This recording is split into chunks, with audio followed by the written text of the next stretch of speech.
Hi everyone, Wythany Godtano here, the internet's busiest music nerd, and it's time for a review of this new Nick Cave album, Wild God. Yes, here we have the latest full-length LP from legendary singer-songwriter Mr. Nick Cave, who with his famed backing band The Bad Seeds over the years has come out with about 20 albums, which run a gamut of styles from gothic rock and punk blues to big budget theatrical art rock like in the case of Dig Lazarus Dig. But with Nick's most recent output, meaning pretty much everything he's done in the past 10 years or so, his music has taken an especially moody and impressionistic turn, which makes complete sense when you consider the context of his life around some of these records. In recent years, Cave has had some pretty significant experiences with loss, with the deaths of not only 2 of his 4 sons, but friends also in the creative field. Plus, he himself is now living out the twilight years of his life, and in his music, as a result, is spending a lot of time reflecting. And yeah, he's been doing that for several albums now, but you could argue that Wild God is maybe the most revelatory record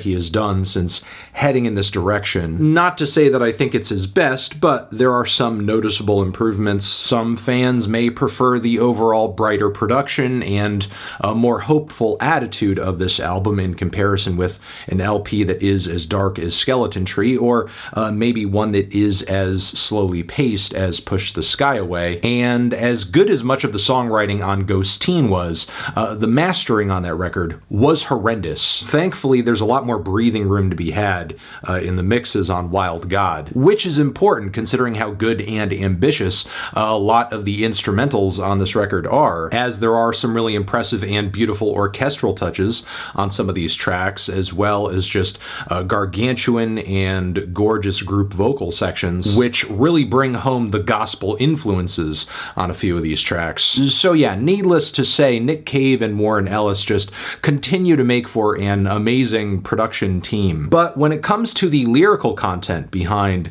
this album, to put it bluntly, Nick Cave is clearly a man who is dealing with a lot of loss and regret at this point in his life, vis-a-vis love, or some of the darker moments in his past, family and loved ones, maybe years that he might have spent wallowing in more negative emotions like fear and hatred, which pretty much makes Wild God a come to Jesus moment, quite literally at a few points. I mean, there is a track on this record titled Conversion, which for sure is one of the most powerful and compelling moments in this track list, but by that same token, the whole track kind of sounds like Nick Cave conducting his own art rock baptism, with a literal chorus of voices singing, "Oh, touched by the Spirit." So yeah, Nick Cave really is trying to conjure a spiritual experience here of sorts, and that happens by way of moments where he's haunted by dreams or ghosts even, like on Joy, where he is seen by a ghost that is described as having big sneakers, who's essentially like, hey man, even though all this horrible stuff is happening, death and all that, it's time for joy. And this is a prospect that Nick is very much sold on the track, though. Before all this, he's also kind of like, hey, it's kind of half past midnight. Could you have done this at a time that's like more convenient to my schedule? Joy is cool, but you know, can we like do this in the morning or when the sun is out? Nick is also visited by God himself deeper into the record on the song Long Dark Night, which is a phrase that is clearly employed for Nick to pretty much explore his own mortality on the track, because he feels like this dream he's having where he's being visited by God is representative of the likelihood that the day that he goes to sleep and just doesn't wake up, it could be around the corner. It's also important to note that the chords and melodies on this track are very representative of like an old spiritual. Gospel vibes also return in a big way on the closing track too, though that song feels more like a send-off than it does feel like a formal song, and that group chorus really does pull most of the weight there. Either way though, the flashy layers of stunning instrumentation across this record are pretty fantastic. In fact, I would say they're the real hero of the album, especially when they provide massive payoffs following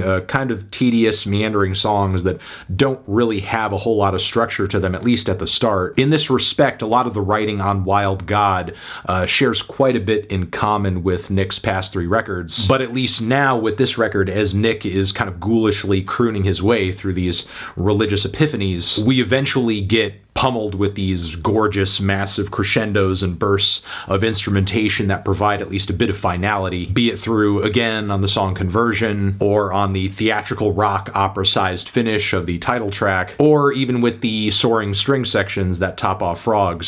Still, though, there are some tracks that don't come to as strong a conclusion, and I feel like just a larger finish most definitely could have helped things along, be that on Final Rescue Attempt or Cinnamon Horses. But also, digging a layer deeper than the many religious themes throughout this record, I feel like more than spiritual solace, Nick is also searching for some kind of connection too, and just a way to quell the fears of his eventual passing. To go back to the title track again, the narrative on this track features a god that is pretty much in search of a congregation to speak the truth to, and this track obviously has really massive religious overtones to it, but this story could also serve as an allegory for somebody who is in search of their community or their crowd. Then toward the end of the record, we have a beautiful ode to the late songwriter and Nick Cave collaborator Anita Lane, whose voice is featured in a really touching poetic voicemail toward the end of the track. And again, the song is a beautiful and moving and poetic description of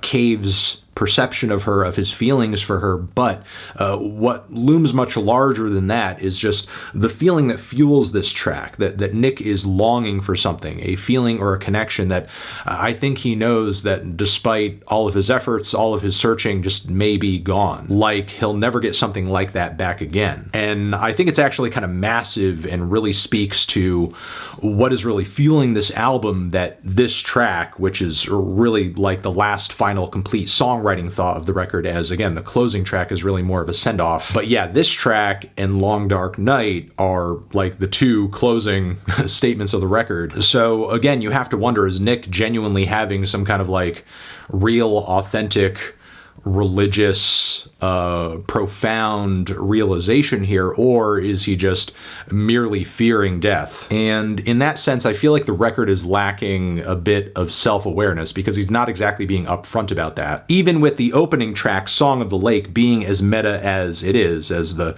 track is about a man who is very clearly like, a fill-in for Nick, who is watching a woman bathe in a lake, and his options are either go follow her into the lake and dissolve into it, or, just kind of see his eventual death anyway on the shore of the lake. Then later into the track, it is said that for every evil under the sun, if there be one, seek it till you find, for there's either a remedy or there is none, and if there is none, never mind, never mind. He also describes being in heaven in these moments, but simultaneously feeling hell pulling at him, and what is the solution to this? I mean, if the tracks to follow this one are any indication, clearly the solution for him in this moment must be to just, like, find God, which there's nothing wrong with inherently, but I feel like the way he's going about it on this record, it just comes off as very performative and like he's desperate to convince. There is a universal relatability to this album in a way, because none of us are going to be on this planet forever, but still, even with that being said, there's something about Nick's writing and performance on this record that, being as familiar with all of his older material as I am, just feels a little bit, again, performative, like I'm being sold on something, which in actuality I may not be, but it still kind of comes across that way. Keep in mind though, I wouldn't say this disconnect makes the album unenjoyable or anything like that. I mean, the production is amazing. The majority of the songs on here are quite good. Nick's vocal performances are very compelling and moving. I mean, sure, thematically and conceptually, the record could have felt maybe a bit less half-baked, and several of the song structures among these 9 tracks could have been filled out a bit more, which is why I'm feeling a decent 7 on it. Transition, have you given this album a listen? Did you love it? Did you hate it? What would you rate it? You're the best, you're the best. What should I review next? Hit the like if you like. Please subscribe and please don't cry. Hit the bell as well. Over here next to my head is another video that you can check out. Hit that up or the link to subscribe to the channel. Anthony Fantano, Nick Cave, and the Bad Seeds, forever.